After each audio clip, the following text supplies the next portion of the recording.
much or know what they do, but driving mode, especially like if you do drive a car, you just go in here and they have a cool feature here, so they can read out the caller's information when receiving incoming calls.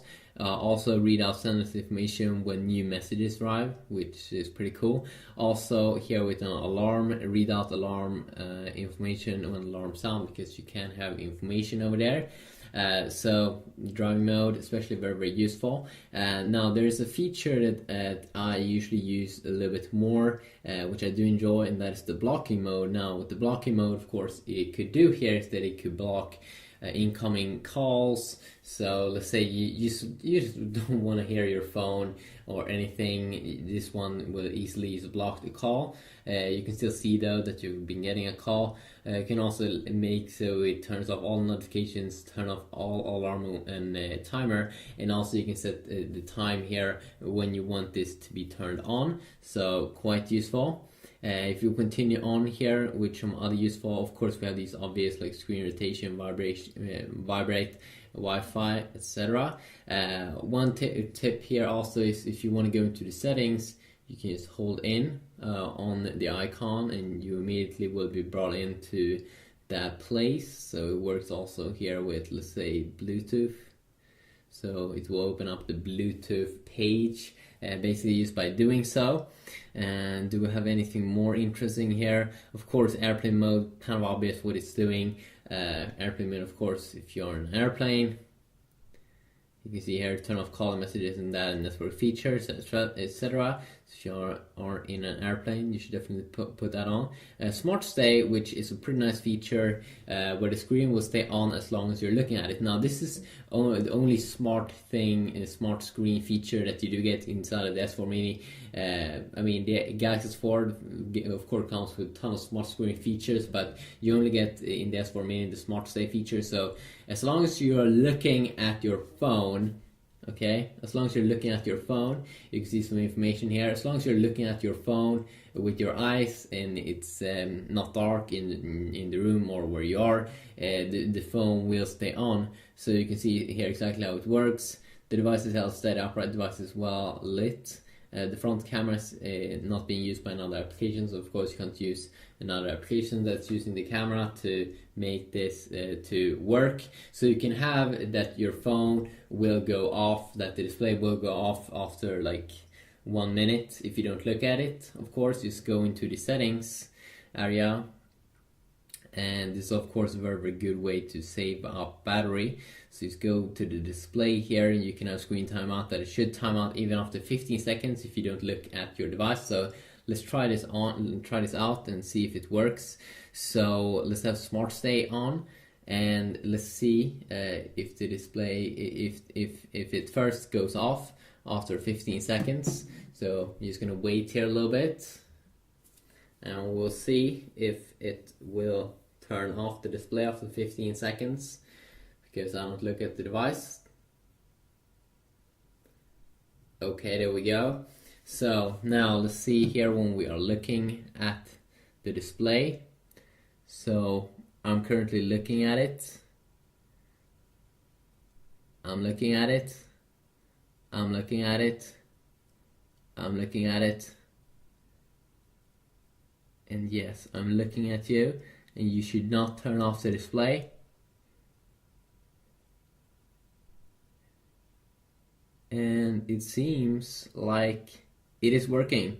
So a very good thing that you can use, and maybe it doesn't work for you because you are in special places or something and it doesn't want to work, or maybe you have a weird face or something, then this might definitely not work for you, but for most people I do believe that it's pretty cool. So I'm just going to turn it off right now. So of course we have a few other features here that you definitely want to explore on the S4 Mini. Screen mirroring is something that you can't do if you don't have a Samsung Smart TV from like 2013 or a all-share-cast hub that you connect to your HDTV. But if you do connect an all-share-cast hub from Samsung to your HDTV, you can mirror your screen from your S4 Mini to your computer. That's pretty nice. If you go into my device here, you do have a feature here, home screen mode, where they have another mode here called the easy mode, which is making everything a little bit more easy to find and reach. If you are like an old person, then that is probably pretty useful. And let's see here, power saving mode, of course, if you want to save up some power, CPU power saving and screen power saving. You might want to explore that if you do find yourself running low on battery many times, then that could be definitely pretty useful. Also, of course, you get all these motion features that you can like direct call people by call a contact who is currently on the screen is by taking up your phone. Many of these features have been available in the Galaxy S2 as well. And this one's pretty cool. Get a vibration alert to notify if you have missed any calls or messages since the last time you picked up your device. So you can just pick it up and get a quick little vibration there if you have it down on the table.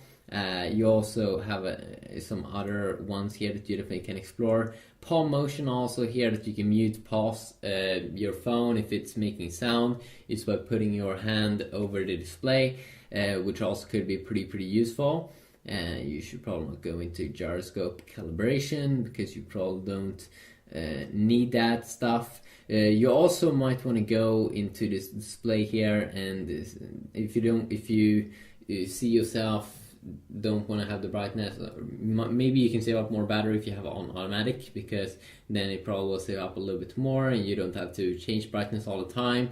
And what else? Let's see here. I'm gonna disable that. Show battery percentage, which is something that I usually use because I want to have the battery percentage up there at the top. One thing that's pretty bad here with the S4 Mini is it doesn't seem like you can have vibrations on these buttons, these keys that you can get on almost every single Galaxy device out there, so that's pretty annoying.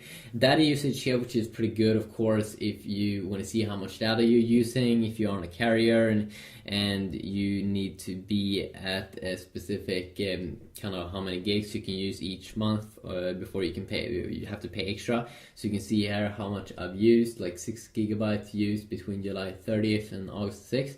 But I've been, of course, on my Wi-Fi network, and if you're on your own Wi-Fi, then that doesn't really matter super much. So if you continue on here as well, see the lock screen, you also may want to experiment with this. Of course, first we had normal screen lock that you can put on a lock so no one can access your device without you. One thing that's cool with screen lock is that you can, let's see here, face unlock. You can unlock your phone with your face. Of course, remember that may not be the best, because if you are in the dark, then it's nighttime something, and then you can't like unlock your device. Could be a little bit annoying. Lock screen widgets, which is something that you definitely do want to experiment with if you want to be able to quickly be able to reach like features like the camera. Or your favorite apps on the lock screen. So you can see here when I have my favorite apps here,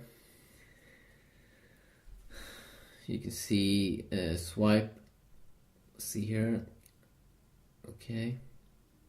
So I can quickly swipe here now on the lock screen to get a quick access to my favorite apps. And of course, these are things that you can change this to whatever apps that you now want to have. So quick access to that on the lock screen, pretty nice. And then also you can add even more stuff here to as a lock screen widget, like Watch On and S Planner, so you can have your calendar there on the lock screen. Messaging, if you do a lot of that. Gmail, which could be pretty awesome. Also, you can even, like as you can see there, add like features like the clock. You can also have a personalized message, which is pretty nice. So every time you see or wake up your phone, you can have a personalized message up there. So pretty great. And also things like, let's see here about device. If you go down here, and if you do tap on build number many times, you will unlock a new mode, which is called developer options. So if you want to unlock that, you have to go to about device, go down to build number and start to tap it. and then you have this new developer options, a new place here with even more new features, which you probably shouldn't play around with super much if you're not an experienced user, but you can play around here with the window animation. Could be pretty fun, and you will see some different kind of animations, and you can totally disable it also if you don't want to see things like that. And then we also have location services here, so if you don't want your anyone to be able to access your location or apps, you can disable that, which is also pretty useful.